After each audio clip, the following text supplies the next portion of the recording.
तामस के रे तीन गुण भंवर लेता बास। एक डारी तीन फल भाटा ऊख कपास। तामस तम प्रधान माया है, अंधकार, तमोगुण, गुस्सा, क्रोध, जड़ स्वभाव। तीन गुण सतोगुण रजोगुण तमोगुण, ये तीन गुण हैं। भंवर माने ये जो मन है ये भंवर है, अर्थात मन बसी जीव, मन के बस में फंसा हुआ जीव समझ लो भंवरे की तरह भूला हुआ है। बास माने बास कहते सुबास को, सुबास कहते गंध को, गंध यानी वासना की गंध।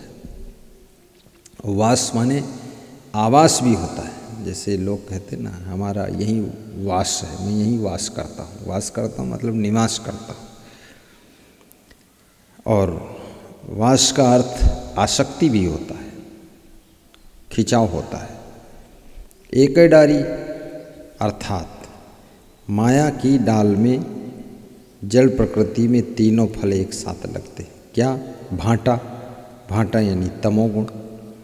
ऊख, ऊख माने गन्ना यानी सतोगुण, उसमें रस होता है। और फिर कपास, कपास माने रजोगुण, जिसमें कुछ भी सार नहीं। भाटा ऊख कपास अर्थात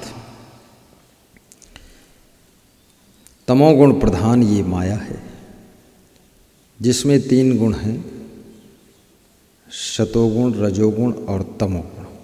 ये तीन गुण माया में, तीनों गुण रहते हैं। मायावी संसार में तीनों गुण हैं। और इन्हीं में वासना के वशीभूत जो जीव हैं वे सब आसक्त हैं, उसी में घुसे हुए हैं, उसी में चिपके हुए हैं। और एक ही डाली में अर्थात इस मायावी संसार में भाटा ऊख कपास ये तीनों फल लगे हुए। ऐसी अद्भुत घटना है, एक ही डाल में लगे। अर्थात सत रज और तम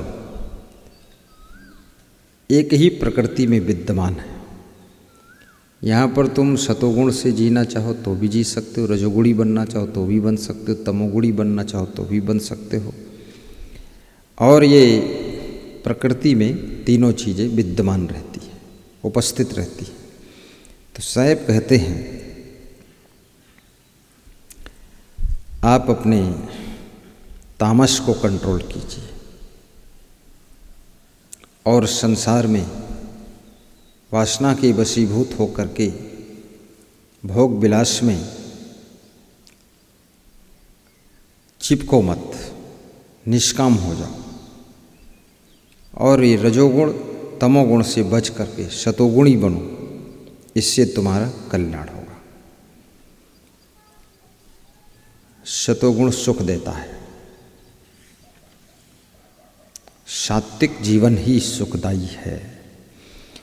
तामस के रे तीन गुण भंवर लेता बास। एक डारी तीन फल भाटा ऊख कपास।